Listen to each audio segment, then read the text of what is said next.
As the U.S. and Israel continue offensive on Iran, Tehran faces a future without Supreme Leader Ali Khamenei.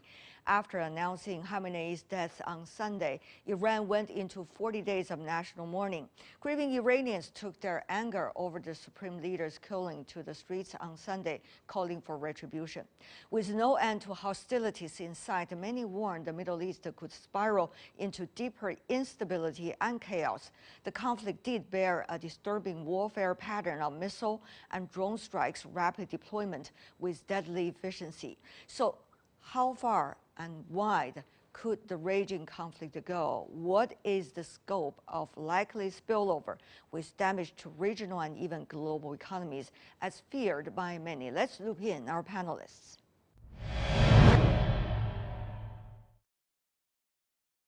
Joining us in Singapore, James Dorsey, adjunct senior fellow at the Singapore's Rajaratnam School of International Studies. In Doha, Sultan Barakat, professor of public policy at the Hamad bin Khalifa University. In Beijing, Rong Ying, senior research fellow from China Institute of International Studies. Gentlemen, welcome to the program. Thank you so much for joining us. Now, the latest development, the military conflict continues, not only joint military operations by Israel and the United States against Iran, but also retaliatory actions taken by Iran toward Israel, the U.S. military bases in the Middle East, and some of the key infrastructures in some of the surrounding areas. So tell us more about your thoughts, Mr. Barakat, after covering decades of conflicts in the Middle East. How do you see the nature of this conflict? Well, it's unprecedented in the sense that this is now going unilaterally almost. You know, Israel has decided, the United States has joined in a coalition of two countries. In the past, in this region, we have had coalitions coming together. When the invasion of Iraq took place, there were about 40 countries and so on. They attempted at least to get a layer of legitimacy to the war by taking it to the Security Council. It was rejected. They came up with other excuses and so on. But this time, they used the same kind of excuse, that there is an imminent threat of a weapon of mass destruction, but without any ability, without any debate, without any engagement of the partners, including the very key partners in the Gulf. The Gulf states, who are now at the receiving end of the retaliatory act by Iran, were not part of the decision to go to war. All of them have warned against it and thought it was a bad idea, and anticipated that this would be the reaction of the Republic of Iran. Mr. Dorsey, you have been participating in conflict resolution in conflict resolves and negotiations for decades. Tell me more about your judgment of nature of this latest conflict compared to the earlier decades of wars and conflict in the region, particularly its possible impact. Conflicting parties go to negotiations if and when the price of not negotiating and fighting on becomes too high. That's not the case at this moment in Iran. The United States and Israel allegedly are determined to change the regime, to eradicate Iran's nuclear capabilities, or what's left of that, as well as its ballistic missile program. The Iranians, on the other hand, feel that the price has to be raised, particularly on the part of the United States, to come to a negotiation, particularly a negotiation in which they would have a degree of leverage. So, with other words, increasing the number of U.S. casualties in the conflict, increasing the pain that Gulf states and others are suffering as a result of Iranian retaliatory strikes. Yeah. So, and finally, what victory means for the Iranian regime is survival, whether that's with the current Supreme Leader and military command and security command, or their successors, doesn't matter, as long as the regime survives. The United States, according to the U.S. president, the operation is going to continue for weeks. That is the latest quote coming from him. Meanwhile, of course, we are seeing the Supreme Leader has been killed by the attack in Iran. What do you think these messages are telling us about the nature of this conflict to come? The United States, Trump, and certainly Netanyahu, the Israeli prime minister, have been very clear what their aim is: the regime change. The problem with that is that the way they see regime change is that they will degrade the regime, kill its leaders, and the masses will go to the streets to protest. That's not the way regime change happens.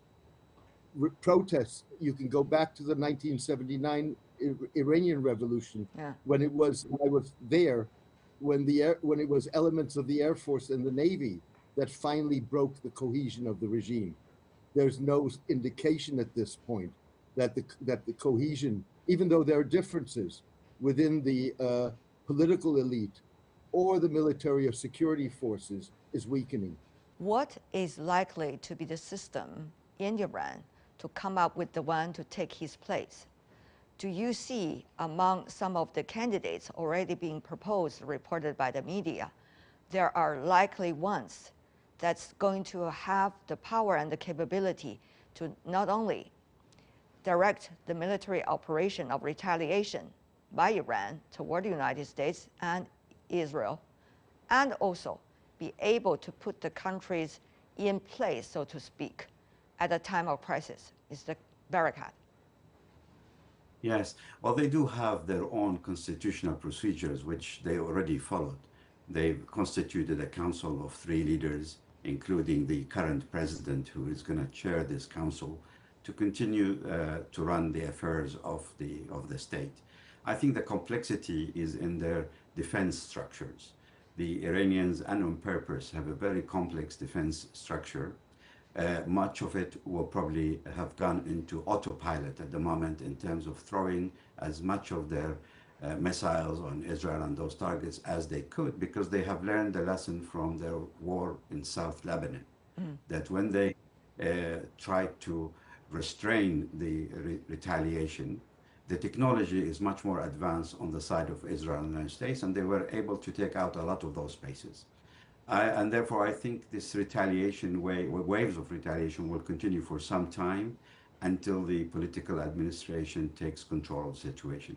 And I very much agree with James. I think it's very unlikely that there will be a regime change. There may be a change in characters, but it will still not be sufficient for Israel. Israel wants more than regime change. They want a degree of normalization. They would like Iran to line up with the rest of the countries that are happy and willing to accept the existence as well as the practice of the Israeli state as is, not changed with the very big ambitions they have in the region.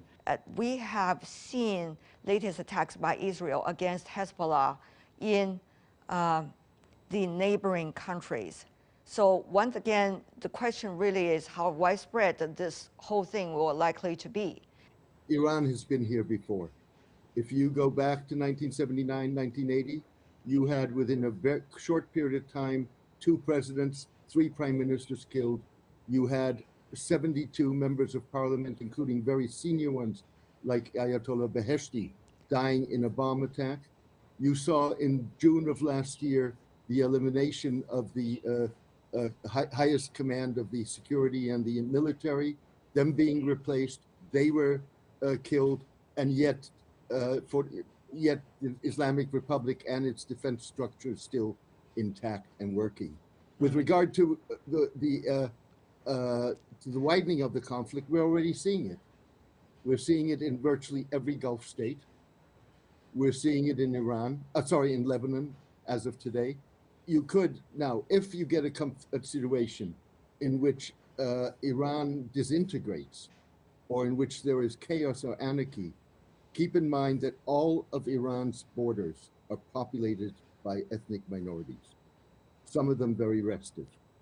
Azeris in the Turkish-Iranian Azerbaijani triangle, Kurds in the west bordering on Turkey and Iraqi Kurdistan, the Arabs, the Baloch, the Lors, the Turkmens. And that means particularly if you get the Azeris, trouble in the Azeri regions of Iran, that you could get an involvement by Turkey and Azerbaijan. In other words, a significant widening of this conflict. Mr. Barakat, also about a similar question. So we are also seeing infrastructures being destroyed in the Middle East, for example, some famous hotels, some parts of the airports, and possibly ports as well. Of course, Iranian side, according to the Iranian media, has been explaining to their neighbors about what they are targeting is the U.S. military base and U.S. military infrastructure. So how much danger this whole region is really facing? Well, obviously, there's the huge danger of drawing the Gulf states into this war.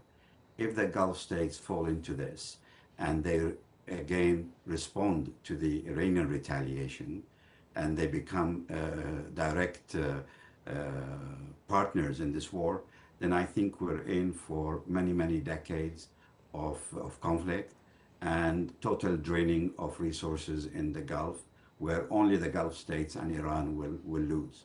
And this is really the irony about all this, that the Americans seems to have thrown the Arab states under the bus for the sake of Israel, and not just for the sake of Israel, for the sake of a personal agenda by Netanyahu. And this is where I think we really need to spend some time understanding, questioning the reasoning and the justification that Trump is going to present to the US people and to the rest of the world. And I tend to maybe agree with some of the analysts that this is being approved by him as a distraction from other political agendas that are now pressing, including the Epstein files and many other things that are now cornering him in the United States and issues that Netanyahu is facing. And therefore, I think the Arab states have got to be very careful in how they respond. It is true that the Iranians warned them at the beginning and said, we will be going for the bases. And that's why all the Gulf states have denied the use of their bases to the United States. None of them agreed that any attack can be launched from those bases. And that's one of the reasons why the US brought its aircraft carriers to the region and built up the force from here, because originally they could have just acted from those bases. But I think the Iranians are looking for any possibility to draw American blood. And they were successful in the case of Kuwait. They've thrown missiles on a base, and there were 3 soldiers killed. And that's maybe the main motivation for them at the moment. But yes, our main concern that if the Gulf states were to react to defend their own sovereignty, which some of them are already talking about, then the war will widen. And then it will take different nature, because for them, they are neighbors to Iran and could involve, soldiers on the ground. The Iranians can easily, there are 90 million of them and a huge army, and that will be impossible then to de-escalate. China already made clear statement. Mr. Rong, where is China stand, and how does China see the international response so far? Very much concerned about the military operations and also the possibility. Actually, it's already sort of spreading, escalating of this crisis that already, maybe even to a wider region. So this is very much, I think, clear. And secondly, I also noticed that the 2 unacceptables Wang Yi, the foreign minister, expressed when he had a phone conversation with Russian Foreign Minister Lavrov. Unacceptable because first unacceptable refers to the fact that while there were the ongoing negotiations on the nuclear issues between Iran and United States, the military strikes happened. That was unacceptable. The second unacceptable, I think, which is also even more telling, is that targeting killing of a leader of a sovereign state and openly, publicly call upon a regime change is totally unacceptable. And of course, with these, the Chinese petitions also come up with 3 points of proposals. by, again, calling for immediate cessation of military actions and call for come back to the negotiation tables. And last but not least, I think working together, joint efforts, China and Russia, but also I think international community as a whole. And this is very much reflects, and I can see the positions of the majority of the international community, be it in Asia, be it in Europe and others. All of them are calling for restraints, calling for the succession of military actions, and most importantly, calling for, I think, negotiate solutions. Okay. This is very much touch upon the bottom line of the rules and norms governing international sort of state-to-state relations. In the post, it touched upon the very thin, the principle of post-World War II. That's why one said that it is very much, I think, related to these rules and norms, and whether the international order will sort of divert it to a kind of law of jungle instead of the rule-based international order. Now, Mr. Dorsey, as you earlier indicated, at the conflict this time, we are seeing only the United States and Israel were working together on the military strikes against Iran. Unlike 2 decades ago, for example, during the war in Iraq and Afghanistan, there is a large coalition of many joining in. What does that say? But at the same time, we're witnessing latest development of some European countries likely to express a different direction in terms of how they are seeing the latest conflict between the U.S., Israel, and Iran, just within 24 hours. How do you read this? Well, first of all, and that harks back to what Sultan was saying, essentially the difference between Iraq in 2003 or Afghanistan, for that matter, in 2001, and today in Iraq, you were responding. You had a coalition, indeed. The United States and Israel are not looking for a coalition. In fact, one of the Trump, for all practical matters, has changed international diplomacy. His foreign policy is one that is based on the principle of might is right, that you coerce, you bully, you intimidate, you back that up with shows of military force, and now, in fact, with implementing military force, and you force your counterparty to bow to your demands. But what about the other players? For example, at the very beginning of this conflict by U.S. and Israel against Iran, we are hearing through media reports by BBC, British government official, without naming the name, has been suggesting the UK wants both sides to negotiate rather than go into military conflict. But now we are hearing some very different media reports. I do not have definite ones coming from their spokesperson at this hour, but there seems to be some changes. So, Mr. Dorsey, how much danger is there that some of the old habits die hard, so to speak, that countries would join the United States and Israel in a military conflict against Iran, even though at the UN Security Council, many are condemning this action? Well, first of all, you've already had the change. You've had the British Prime Minister on camera coming out and saying, we will not participate in offensive operations, but British facilities in the region are available to the United States in the campaign against Iran. Now, Iran has contributed to this. It has struck at a British military base in Cyprus. It has struck at a French military base in the United Arab Emirates. And so therefore, and in fact, the one in Cyprus is European Union territory.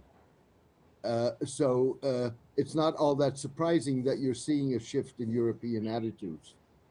So there is possibility of shifting our European attitudes, just as the attitudes of the Gulf states. Is that what you're saying? What I'm saying is the attitudes of certainly certain European states Britain, Germany, France have shifted. You've seen a very different position on the part of the Spaniards, for example, who have outright condemned the Israeli and U.S. action.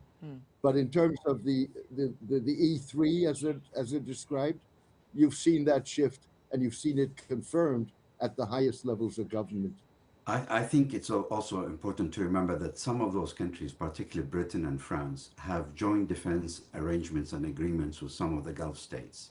For example, in Qatar, there is a joint squadron run by the Royal Air Force and the Qatari Air Force, and that they feel they have to do something to defend the airspace of the countries that they've been working with for decades, and in some cases there's been a huge investment at stake. So they are in a difficult position, particularly I think Britain and France. Other Europeans are a little bit distant from the strategic interest, and they can think a little bit more freely.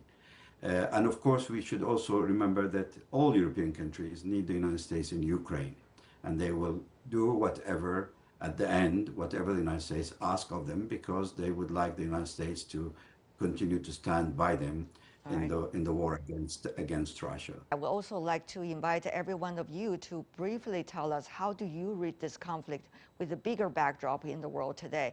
Well, I think the world will start to see the effect as the markets open up this morning in first in Southeast Asia, and then as it goes around Europe and the United States, and particularly in terms of the energy supply, both in terms of the shutting off of the Iranian contribution to the market, but also access through the Hormuz Strait, which has now already started to suffer.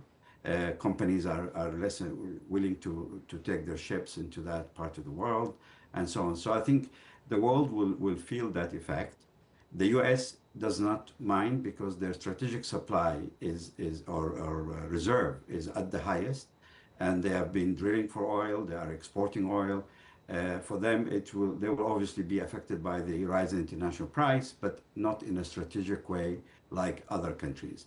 And I think more countries ought to go and discuss things, knowing that if we keep only talking about norms and rules of the United Nations, then we are heading to nowhere, because we're dealing with an actor, particularly Israel under Netanyahu, who does not recognize the United Nations. He does not recognize the rules, the norms, or anything it stands for. In fact, he looks at them as a biased or arrangements against Israel.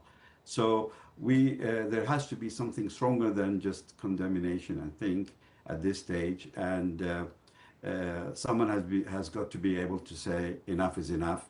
And if we are genuine about negotiations, then those negotiations has got to be protected and nurtured in a way that could lead to some form of stability in the region. Right. Mr. Dorsey, the Strait of Hormuz is extremely crucial at this moment, 85%.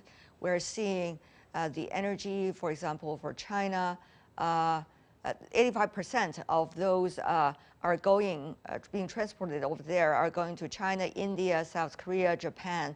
And also, it is such an important area for international business, not to mention just the energy. So, Mr. Dorsey, how much are we looking at the economic cards being played by different sides, particularly when you have the United States, its economy at this moment is experiencing quite some uncertainty as a result of earlier tariffs against other economies in the world?